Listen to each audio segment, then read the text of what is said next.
श्रीशैले सदयापात्रं दीभक्त्यादिगुणार्णवं यदीन्द्रप्रवणं वन्दे रम्यतां मातरं मुनिं लक्ष्मीनाथसमारम्भां नाथयां गुणमध्यमाम् अस्मदाचार्यपर्यन्तां वन्दे गुरुपरம்பராம்.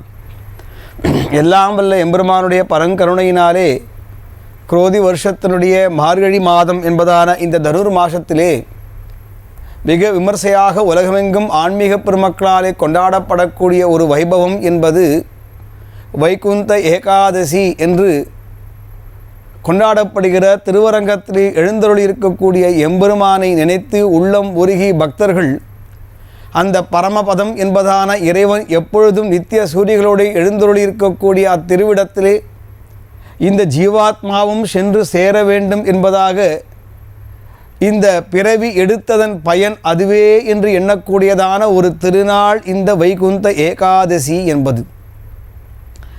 ஏகாதசி என்பதற்கான பொருள் 11ஆம் நாள் என்பதாக நம்முடைய முன்னோர்கள் நமக்கு சொல்லுகிறார்கள். அதாவது காலத்தினுடைய கணக்கை பிரிக்கிற பொழுது நாம் 365 நாட்கள் என்று சொல்லுகிறோம் அல்லவா. அந்த நாட்களை கணக்கிடுகிற பொழுது அவை மாதங்களாக பிரிக்கப்படுகின்றன.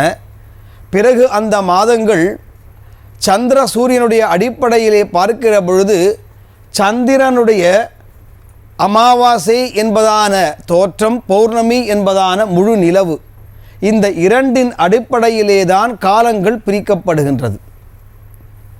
அப்படி காலத்தை பிரிக்கிற பொழுது பௌர்ணமி திருநாள் என்பதான ஒரு நாள் சந்திரனுடைய அந்த கால அட்டவணை என்று சொல்லக்கூடிய வகையிலே அதுதான் மாதத்தினுடைய பிறப்பாக சொல்லப்படுகிறது.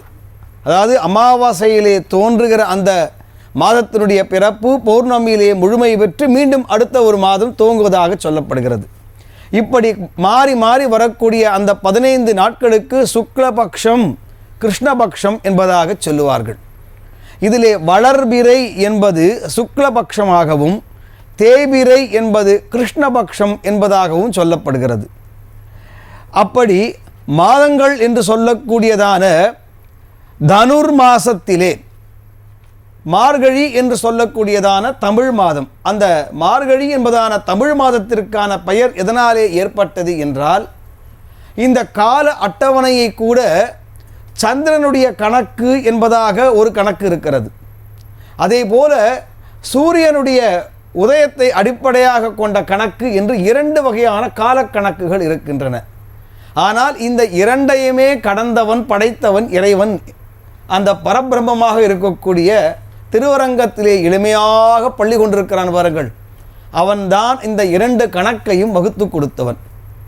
மூலமும் நடுவும் ஈரும் இல்லதோர் மும்மை தாய காலமும் கணக்கும் நீத்த காரணனாக எம்பெருமான் அங்கே இருக்கின்றான்.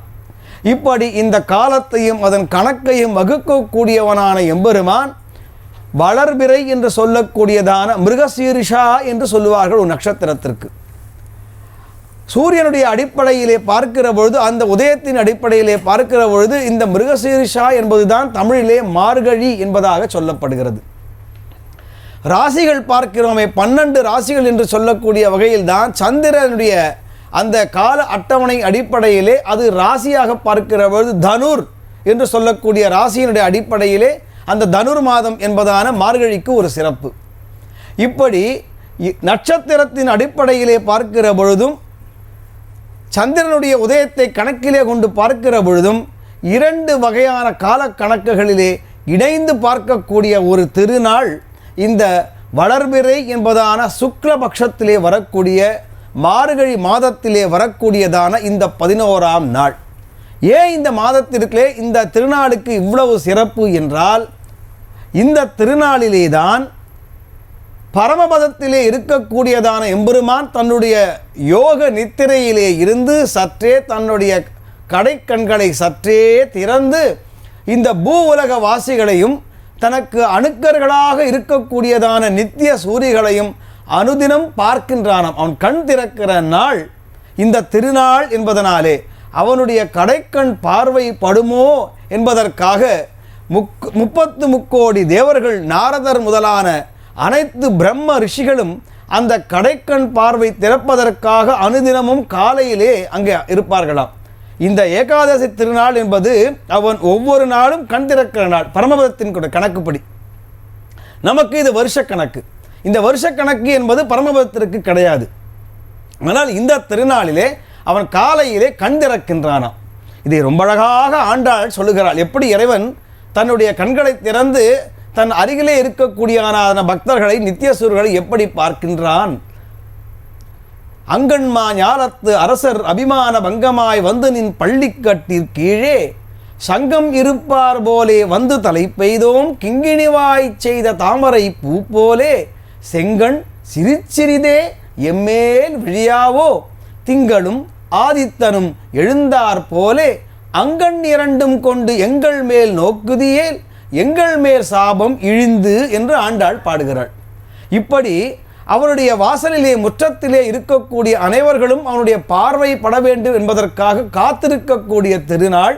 அவன் கண் மலர்ந்து கண் திறந்து கூடியிருக்கக்கூடிய பக்தர்களை பார்க்கிற திருநாள் இந்த வைகுண்ட ஏகாதசி என்பதனாலே இந்த ஏகாதசிக்கு அவ்வளவு சிறப்பு. அவருடைய பார்வை பட்டால் வேறு என்ன நமக்கு வேண்டும்?